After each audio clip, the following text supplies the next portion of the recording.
Good morning. Welcome to the Laugh Pig TV.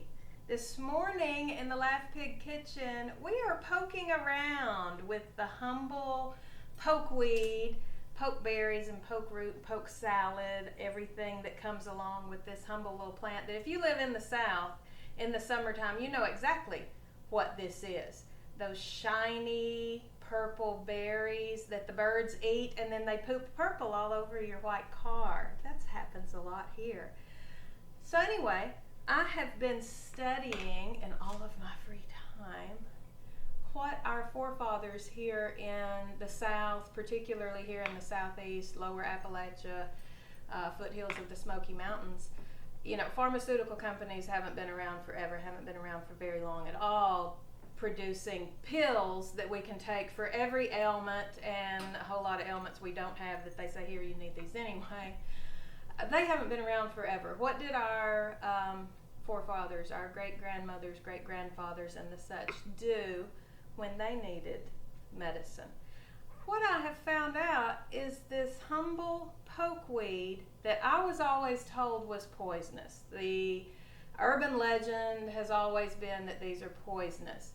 And as a child, I can see why they told me they were poisonous, because if they did not, these shiny, juicy berries that turn anything they touch into the most wonderful shade of pink and purple, I would have eaten as many of these as I could have gotten my hands on. So it's probably good that I was told that they were poison. And actually doing the research, I have found out, yeah, they can make you very sick, just like any medicine if you take too much of them. But if you don't, this humble plant that grows all over the South that people usually consider an invasive kind of thing has all sorts of medicinal uses. So I'm just starting to learn about this. And it's a good time this year for me to be learning about this, because I just found out if you pick these juicy little purple berries, put them in your dehydrator for a couple of days and dehydrate them, they end up looking like this, which looks a whole lot like a dried blueberry. They're absolutely not a dried blueberry, and so you want to mark anything that you have these in really well so nobody thinks that they're a dried blueberry and goes and eats the whole thing. Because what our forefathers used to do with these little dried berries was they would pop 2 of them in their mouth a day, just like a pill, and swallow them for arthritis maintenance, prevention, treatment, etc. Rheumatism, arthritis, they would call it several names back then. So, for the last, say, 4 days, I think this is day 5, I've been taking a couple of these just like you would a pill. Put them in your mouth and swallow them. Don't chew them up, because what we found out is that the seeds that are inside these are what can make you have a little bit of vomiting and diarrhea if you take too many of them. But the good news is that the seeds are hard enough, these little guys in these berries are so hard that they can last 40 years without sprouting, and then when conditions are right, they can sprout. They go directly through the digestive system of the birds that poop them out, which means their seeds get pooped all over the place. We do the same thing.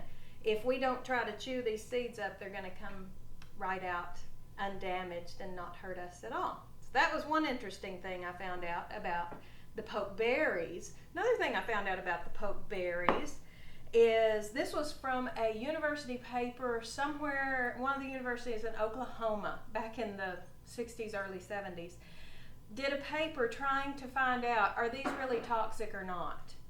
And they could not fill their little laboratory mice's tummies full enough with the berries to be able to kill them.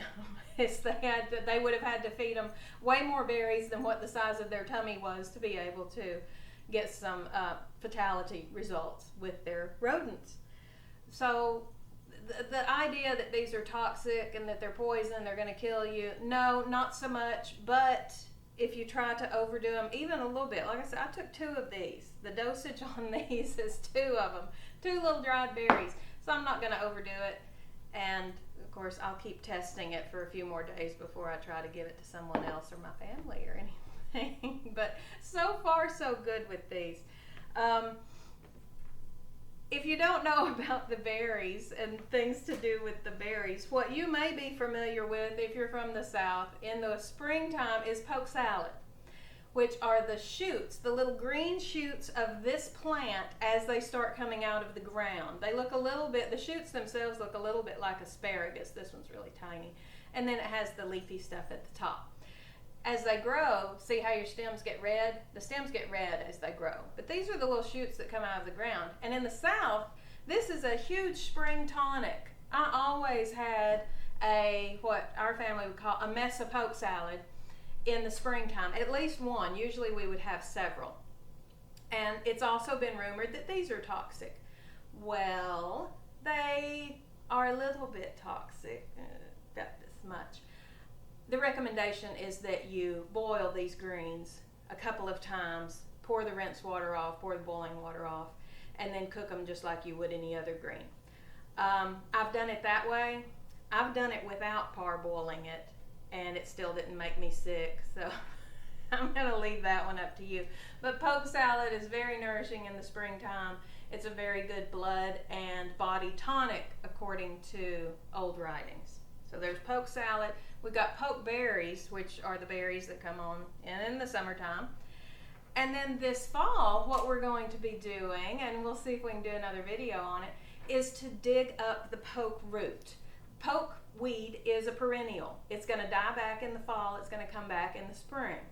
When it dies back in the fall, you dig the root up, and my research so far is telling me we either cut up and soak the root in alcohol for quite a few weeks, like a couple of months worth. Then you have an elixir that you take, just a liquid medicine that is an immune booster and just kind of a general body tonic and a cancer treatment. Old folks in Appalachia and the South used to use either the elixir, or I think they dried the root and ground it up and used a powder as more of a medicine. I'm going to do a little more research on that before the fall so we know what to do with our poke root. But a cancer treatment, and as I did a little bit more research actually goes on to this day on the poke root, particularly treating leukemia, and results are not in yet. So really interesting, but I'm going to figure out exactly how we're supposed to take the poke root as our immune booster and body tonic this winter, and we'll see how that goes. So anyway, that's today in the Laugh Pig kitchen for my friends that say, what in the world are you doing these days in your kitchen? These days I'm looking at local and regional herbs and plants that were considered medicinal back in the day. I have a really great book of a man who did a lot of research over with the Cherokees and their medicine men and medicine women and what herbs and plants they foraged from the Smoky Mountains that can be used and just as effective, if not more effective, and with less side effects than any pharmaceutical drugs that are out there. I'm such a rebel.